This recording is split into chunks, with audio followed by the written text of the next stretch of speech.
Promoter is gonna be able to hire for long. I think it's more so his promoter than him, because he's a fighter, you know, and we must respect all fighters. But his promoter, he's been milking the cow for so long. Now it's time to give up your cash cow. You can't make money off him too long, only for so long you can make money off him. What I meant to say, and it's about that time. Once I destroy Luis Ortiz, and if he get past Parker, then there's no more wait. It's time. Let's give the people what they finally been waiting on to see while we're still in our prize, while we're still young, and while we're still healthy. Anything can happen at this given moment in time.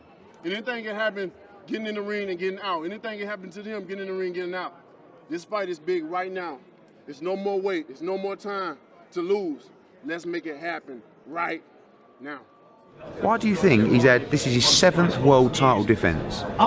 He has never had a unification. He's never been close to having a unification. Because his team can't deliver it. So he's praying that he hooks the big one, Anthony Joshua, and that he gets his payday. But the good news for Deontay Wilder is we want that belt. Don't care if it's Deontay Wilder or Luis Ortiz. If Anthony can beat Joseph Parker on March 31st, we're one belt away from the promised land.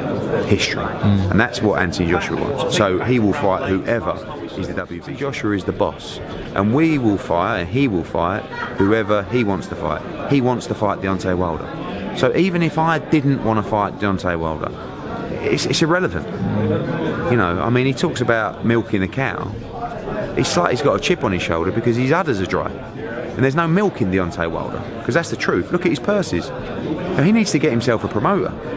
He should be calling me to actually promote his fights, because he's in terms of being a WBC heavyweight champion, he's making peanuts. But all he talks about is Anthony Joshua and actually me. It's quite flattering. We don't have to wait. We don't have to wait. I'll tell you what's going to be easier. Deontay, call me. Don't worry about these middle guys. If you want the truth, call me. We have a very frank conversation. I know he hasn't. I don't believe he has a promotional contract with anyone. So call me, and you know, we can make this fight very quickly. He talks about he's happy with a split in the first fight as long as it's reversed in the second fight. Yeah, but he says he's happy with the split in the first fight. Yeah. And if when he wins, yeah, he can have that split. No problem. No problem. So you agree that? No problem. Well, we've still got to agree the split first, but no problem. Okay. I agree with that process of thinking. No problem at all. So to repeat, to whatever the split you agree with AJ and Wilder. If he beats him, he can have that in a rematch. No problem at all. Eddie Hearn is just another white man milking a black man. That's all it is. It's easy. It's about time for somebody to say it and come out with it. And I don't hold my voice. I don't have no filter, and I speak what I said because that's his actions. That's his manual, what he's been doing. He's been milking Annabelle. And Joshua been letting it, because if Joshua really won this fight, he know how to make it happen. They say they got so many things going on. I pay the side, sit aside money with my mandatories. That's easy. That can be happen. Get the fans what they want to see. People want to see it right now. They hide behind all these different things. I made them many offers. They talking about offers. Every last one of them declined. Stuff, right? They just came to America talking about another fighter. They didn't even mention him. But they want to go back and run back and talk about we didn't offer nothing. That's bullshit. The British fans soak everything up this man say. But in the end, they're going to look stupid. They're going to look stupid. I can't wait. Media about what he said. They phoned me up saying, you're not going to believe what he said.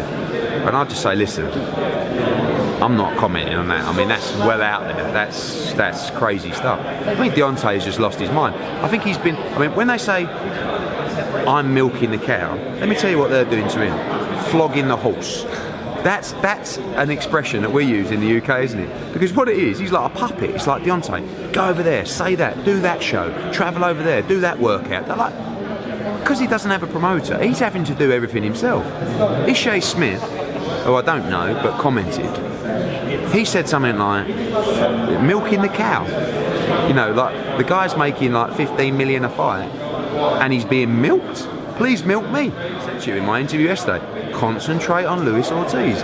We don't want to be having an interview on Sunday saying, oh, well, Wilder was too busy talking about Anthony Joshua and Eddie Hearn and he lost focus. Don't lose now. This is your payday we're talking about, Deontay. Don't mess. You know, Deontay, I'll give you a little example of things that we said. Turn up on Saturday, March the 3rd, at the Barclays Centre, to see the self-proclaimed baddest man on the planet in the first big test of his career. It's live on Showtime and beamed around the world from the world-famous Barclays Centre in Brooklyn. It's Wilder against Ortiz. Don't miss this WBC heavyweight clash, the clash of the titans. Someone should be saying that sort of stuff for Deontay Wilder. Wilder's doing his head out constantly. Oh, bomb squad, I'm the baddest man in the planet. That's going to tire you out. He's going to be tired before he even gets in the ring. I hope it doesn't affect him in the fight. But I think Deontay's frustrated. That's the impression that I get by these outbursts. He's frustrated because he wants to be a star so badly, and it's so easy to make him a star. This is not a personal vendetta against Deontay Wilder. I've said it 100 times. I like the guy. Funny, great talker, looks the part, great fighter. They're just gonna win. Just gonna win. Take that little strap. You know, his promoter don't want that fight, and after tonight, they definitely ain't gonna want it.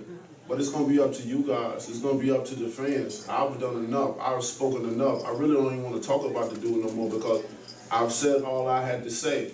And after tonight, I don't need to say no more. All I want to do is prove to the world that I am the best. I'm the baddest man on the planet, and hey, whenever they ready, we'll be ready. They talking about calling them. How many times we gotta call them? All you gotta do is pick up the phone. What happened tonight will make Anthony Joshua want to fight you more or less? I'll let you be the judge of that. I mean, even before I fought Louis Ortiz, it wasn't nobody calling our phone. You know, his people came all the way to America, and I got my people on stage to be able to witness that. They came down here talking about other fighters. You know what I mean? They don't want this fight. Eddie Hearn is, you know, he having fun milking the cow, like I said. You know, I heard one person made a comment and said, well, he can milk me. You know, well, I ain't in the business of being milked. I'm in the business of looking to see I want to see who's the best. You know, it's good to make money and stuff like that, but how long you gonna cheat the people out of their money? How long you gonna be able to just sit around and just fight these guys that ain't even worthy of it? It's like I gotta go through so much just to get a fight. They tell me I need to do this, I need to do that. But what do these other guys have to do? You know, I have to raise a profile. I have to, man, so y'all know, y'all done heard this stuff. But what about these other guys? What do these other guys have to do? Why is it only me? You know, people be expecting so much of me. I had to look good in the ring. I have to fight the best, and I have to knock them out. And I had to win all the rounds. That's the situation that I'm in. But, you know, I don't pay attention to people. I don't worry about what they say about me, but you will watch me work in that ring. Like I said, there's no man that have stood in front of me that I haven't knocked out. And I'm going to continue my knockout spree. Other people may look at me and think about and see other things on the outside, but these fighters know when they get in the ring, it's going to be a fight. I'm so tired of talking about Deontay Wilder. It's just so boring. I want it. No one's getting in touch. If that fight can be made on terms that we think are fair and respectable to both people, we'll do it next. No problem. If not, we'll carry on trying to make it, and we might have to do it the one after, but it still has to be 2018 because we're going to get the mandatories, and it's not going to be able to happen otherwise. So if that Deontay Wilder was to happen, summer, end of the year? Can do summer, can do towards the end of the year. We may only fight once next year. We'll sit down in 2 weeks and look at it, but it has to be a deal that gives that actually equates to his value. Just finally on that, are you going to go back with a revised offer or sit down and negotiate? There hasn't really been an offer. All we've done is I've given my interpretation of what I think the fight's worth. They wanted 50-50. Then he said that he'll take any split as long as it's reversed in the rematch. Yeah. That's bollocks. Then he said he'll fight Dillian White if that means fighting Joshua after. We can do that as well. Yeah. That's bollocks. So we'll see.